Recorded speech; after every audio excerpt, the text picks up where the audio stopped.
Merhaba arkadaşlar, Yusuf Hanem kanalıma hoş geldiniz. Bugün size iki telefon tanıtacağım. Birinci telefonumuz Z Fold 3. Bu telefonu biraz inceledik.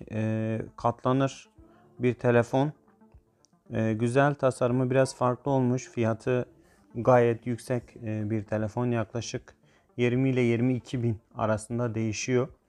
Bunun kısaca özellikleri 6.2 inç ve 7.6 inç aralığında bir ekranı var.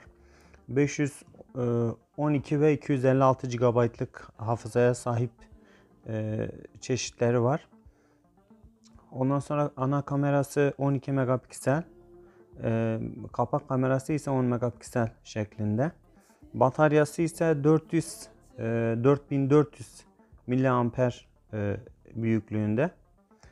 Kablolu ve kablosuz şarj sistemi var. Android 11'i kullanıyor. Ağırlığı 271 gram ağırlığında. Telefon güzel, yeni çıkmış piyasaya. Kullanışlı görünüyor. Katlanıp küçük olması açısından biraz daha iyi bir telefona benziyor.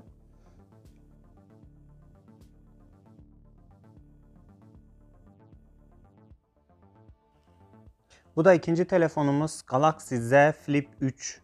Bu da 5G destekleyen bir cihazmış. Ekran boyutu 6.7 inç. Dahili depolaması 128 GB.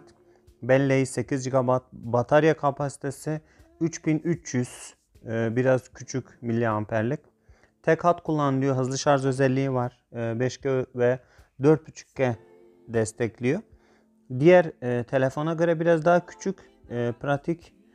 Katlayınca küçücük bir hal alıyor ve cebe rahat bir şekilde sığıyor. Fazla yer kaplamıyor. Bu da boyut açısından gayet güzel ve kullanışlı bir telefon. Fiyatı yaklaşık 10 ile 12 bin arasında değişiyor. Bir videomuz bu kadar arkadaşlar. Sonraki videolarda görüşmek dileğiyle. Hoşça kalın.